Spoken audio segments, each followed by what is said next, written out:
샬롬. 오늘 하나님께서 허락하신 하루의 삶에 넘치는 하나님의 사랑과 부활하신 예수 그리스도의 능력과 은혜 그리고 성령의 충만함이 함께하기를 기도하고 축복합니다. 함께 읽고 묵상할 말씀은 마가복음 10장 41절부터 45절 말씀입니다. 제가 읽어봅니다. 열 제자가 듣고 야고보와 요한에 대하여 화를 내거늘 예수께서 불러다가 이르시되 이방인의 집권자들이 그들을 임의로 주관하고 그 고관들이 그들에게 권세를 부리는 줄을 너희가 알거니와 너희 중에는 그렇지 않을지니 너희 중에 누구든지 크고자 하는 자는 너희를 섬기는 자가 되고 너희 중에 누구든지 으뜸이 되고자 하는 자는 모든 사람의 종이 되어야 하리라.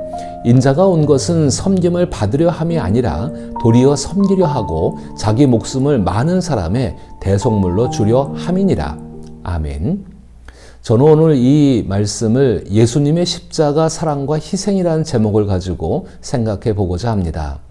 예수님께서는 우리에게 예수님이 걸어가신 길, 당신의 길을 따라오라고 말씀하십니다. 우리가 예수님이 걸어가신 길을 따라가려면 세상이 가는 길을 따르지 않으므로 발생할 수 있는 여러 문제와 염려 대신에 예수님께서 우리와 우리 삶과 관계된 것을 책임져 주신다는 확신이 필요합니다. 이것은 세상 속에서 예수님의 십자가 죽으심의 의미를 기억하며 그 길을 따라가는 것을 의미합니다. 마가복음 8장부터 10장까지 예수님께서는 세 차례에 걸쳐 자신의 죽음과 부활에 대해 말씀하였습니다. 이러한 반복은 예수님의 죽음이 예수님의 사명에서 가장 중요하고 핵심적인 사건임을 강조하기 위한 것입니다. 그러나 제자들은 예수님의 십자가 죽음을 부차적인 일로 여겼습니다. 그 결과 야고보와 요한이 예수님께서 왕의 보좌에 앉으실 때 자신들을 좌우편에 앉게 해달라고 요청한 것 때문에 제자들 사이에서 다툼이 일어났습니다. 제자들은 예수님께서 유대교를 대신할 새로운 나라를 세우실 것이라고 기대했고 그 안에서 자신의 위치가 매우 중요하다고 생각했기 때문인 것입니다. 이에 예수님은 자신의 죽음이 왜 필요한지 그 이유를 설명하십니다. 인자가 온 것은 섬김을 받으려 함이 아니라 도리어 섬기려 하고 자기 목숨을 많은 사람의 대속물로 주려 함이니라. 제자들이 기대했던 예수님께서 새롭게 세우실 종교는 기존에 자신들이 경험하고 있는 유대교와는 달랐습니다. 하지만 제자들이 바라던 새로운 종교 안에서 자신들이 누리게 될 특권은 유대교에서 특권을 누리던 이들과 다르지 않았습니다. 그러나 예수님께서 하신 말씀은 섬김을 받기 위해서가 아니라 오히려 다른 사람을 섬기고 자신의 목숨을 내어주기 위해 오셨다는 것이었습니다. 결과적으로 보면 어떤 사람들은 크리스마스를 하나님의 아들께서 사람을 섬기고 사람들의 죄를 위해 자신의 목숨을 내어주기 위해 오신 날로 이해합니다. 하지만 제자들은 이러한 결과론적인 이해를 당시에 할 수가 없었습니다. 잠시 예수님과 다른 종교의 창시자를 비교하여 생각해 봅시다. 여느 종교 창시자들이 보여준 모습과 목적은 모범적으로 사는 것입니다. 하지만 예수님께서 보여주신 모습과 목적은 희생제물로 죽는 것입니다. 예수님은 자신을 인자라 칭하시며 온 것이라는 표현을 사용하십니다. 어떤 종교의 창시자도 자신이 이 땅에 오기 전에 이미 존재했다고 말하지 않습니다. 그런데 예수님은 온 것, 즉 오셨다는 말씀을 통해 태어나기 전부터 존재하셨음을 분명히 하십니다. 즉 예수님은 이 땅에 오신 분이십니다. 그리고 예수님이 오신 이유가 섬김을 받기 위함이 아니라는 말씀에는 예수님께서 본래 누구보다도 더 큰 섬김을 받을 권리가 있으셨지만 그 권리를 주장하지 않으셨다는 전제가 담겨 있습니다. 또한 자기 목숨을 많은 사람의 대속물로 주려 함이니라 라는 말씀은 예수님께서 반드시 죽으셔야 하는 이유를 간결하게 설명하고 있습니다. 여기서 많은 사람의 대속물이라는 표현은 예수님께서 많은 사람을 대신한다는 의미입니다. 대속물이란 값을 지불하여 노예나 죄수의 자유를 사는 것을 뜻합니다. 노예나 죄수가 자유를 얻으려면 막대한 비용을 치르거나 그들의 빚을 대신 갚아야 했습니다. 예수님께서는 우리가 스스로 지불해야 하는 대가를 치르기 위해 이 땅에 오셨습니다. 그러나 예수님이 해결하고자 하신 노예 상태는 우주적인 악이었기에 그에 상응하는 우주적인 대가가 필요했습니다. 이 대가는 우리가 스스로 감당할 수 없는 것입니다. 그래서 예수님께서 우리가 감당할 수 없는 대가를 대신 치르신 것입니다. 예수님께서 십자가를 지시고 죽으신 것은 자신의 몸을 대가로 내어주어 우리에게 자유를 주시기 위함이었습니다. 우리는 이러한 예수님의 십자가를 은혜와 감사의 마음으로 받아들입니다. 하지만 어떤 사람들은 십자가에 대한 기독교의 가르침을 잔인하다고 느끼기도 합니다. 십자가를 떠올리면 고대 원시 사회에서 숭배하던 잔인하고 피에 굶주린 신들이 생각나기 때문입니다. 그래서 하나님께서 진정으로 사랑의 하나님이라면 왜 모든 사람을 그냥 용서하지 않으시고 독생자 예수님께서 고난을 받고 피를 흘리며 죽어서 대속물이 되어야 했는지 의심을 품게 됩니다. 그런데 우리가 반드시 기억해야 할 것이 있습니다. 예수님께서 돌아가신 것은 하나님의 사랑에도 불구하고 어쩔 수 없이 일어난 일이 아닙니다. 오히려 예수님께서 돌아가신 것은 하나님의 사랑 때문에 이루어진 일입니다. 진정한 사랑은 누군가를 대신해 희생하는 사랑이기 때문입니다. 사랑한다는 것은 그만큼 대가를 치르는 일입니다. 아무런 결점이 없는 사람을 사랑할 때는 대가가 따르지 않습니다. 그저 즐거움만 있을 뿐입니다. 그런 완벽한 사람을 찾아 사귀기만 하면 되는 것이지요. 하지만 주변을 돌아보면 그런 사랑을 나눌 사람은 많지 않습니다. 반면 가난하거나 힘들거나 박해를 받거나 마음의 상처를 안고 살아가는 사람들을 사랑하려면 자신의 희생이 필요합니다. 자기 희생 없이는 그런 사람을 진정으로 사랑할 수 없습니다.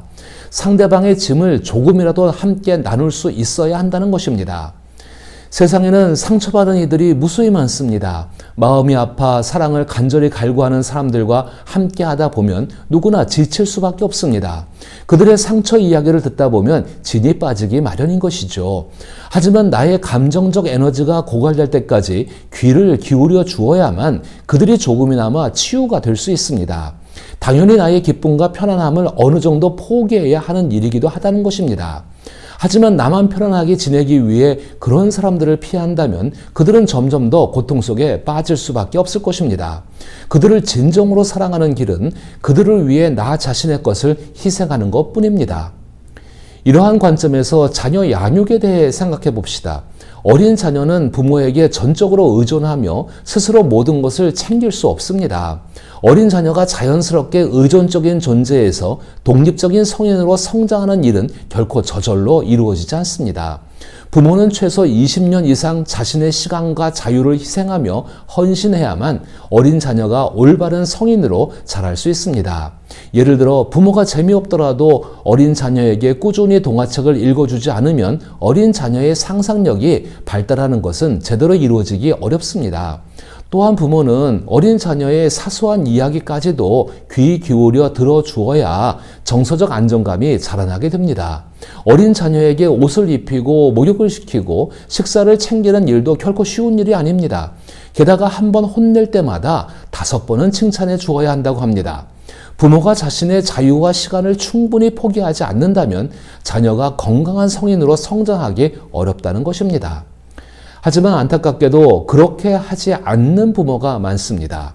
극단적으로 어떤 부모들은 자신의 삶이 방해받는 것을 원하지 않으며 자녀에게 자신을 내어줄 마음이 없습니다. 희생할 생각조차 없거나 있더라도 최소한의 범위에 그칩니다. 그 결과 자녀는 몸이 성장하지만 마음은 여전히 약하고 의존적인 어린아이 수준을 벗어나지 못하는 경우가 많습니다.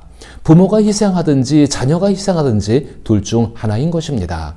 부모가 잠시 고통을 감내하든지 자녀가 평생 미성숙의 고통 속에서 삶을 낭비하든지 둘 중 하나라는 뜻입니다. 진정한 사랑은 대신 희생하는 사랑입니다. 부모와 자녀 사이가 이러하니 이웃을 사랑한다는 것은 얼마나 큰 희생을 감수해야 하는지 짐작할 수 있습니다. 이러한 사랑과 섬김의 원리는 하나님께로부터 비롯되었습니다. 하나님은 어떤 인간보다 사랑이 충만하신 분이십니다. 그토록 넘치는 사랑 안에서 궁극적인 악과 죄를 해결하기 위해 대속의 희생을 감당하셨습니다. 죄는 모른 척한다고 사라지는 것이 아닙니다. 단순히 용서하겠다고 말한다고 해서 죄가 없어지거나 회복되지 않습니다. 반드시 대가를 치러야 하며 그 대가는 매우 큽니다. 하나님께서 악을 그냥 눈 감아 주셨다면 얼마나 좋겠습니까? 그러나 누군가는 반드시 그 빚을 갚아야 합니다. 하나님은 우리를 너무나 사랑하셔서 기꺼이 자신의 죽음으로 그 빚을 대신 갚아주신 것입니다. 이 점이 바로 성경 속 하나님이 원시적인 이방신들과 근본적으로 구별되는 이유입니다. 고대인들은 신의 분노, 정의, 빚, 심판과 같은 개념은 알고 있었지만 하나님께서 직접 오셔서 우리의 죄값을 대신 치러주신다는 생각은 전혀 상상하지 못했습니다. 십자가는 하나님의 대속 행위입니다. 예수님의 제자들 뿐만 아니라 당시 유대 종교 지도자들이나 뛰어난 철학자들조차도 이러한 일을 상상조차 할 수도 없었습니다. 예수님께서 우리를 구원하시기 위한 유일한 방법은 자신의 생명을 대속물로 내어주시는 것 뿐입니다. 하나님께서 다 용서해 주겠다고 말씀하신다고 해서 자동적으로 용서가 이루어지는 것이 아닙니다. 하나님께서 세상을 창조하실 때는 빛이 있으라 하시니 빛이 생겨났고 식물이 있으라 하시니 식물이 생겨났고 해와 달과 별이 있으라 하시니 그것들이 생겨났습니다. 그러나 용서는 단순히 용서가 있으라라고 말한다고 해서 이루어지는 것이 아닙니다. 용서는 그렇게 간단한 문제가 아닙니다. 하나님은 세상을 순식간에 창조하셨으며 그 과정은 매우 아름다웠습니다. 하나님은 십자가 위에서 세상을 재창조하셨으며 그 과정은 매우 끔찍했습니다. 진정으로 변화를 일으키고 구속하는 사랑은 언제나 대상의 희생을 수반합니다. 예수님은 유대교를 대체하는 새로운 종교를 창시한 분이 아니십니다. 오히려 구약 성경에 나타난 하나님의 사랑을 완성하신 분이십니다. 예수님께서 십자가에서 보여주신 사랑은 단순한 감정이나 의무가 아니라 우리의 죄를 대신 짊어지신 희생의 결정체였습니다. 이러한 사랑의 원리는 부모가 자녀를 양육하는 과정이나 상처받은 이웃을 돌보는 태도에서도 동일하게 적용됩니다. 결국 하나님의 사랑은 우리에게도 누군가를 위해 자신의 시간과 자유, 심지어 기쁨까지 내려놓을 수 있는 용기와 헌신을 요구합니다. 그로 인해 예수님이 시작하신 하나님 나라가 우리의 삶 가운데 실제로 세워지게 되어지고 왕성해집니다. 예수님은 오늘도 우리에게 그 길을 따라오라라고 말씀하십니다. 이처럼 각자의 삶 속에서 예수님의 뒤를 따라가기를 기도하며 축복합니다.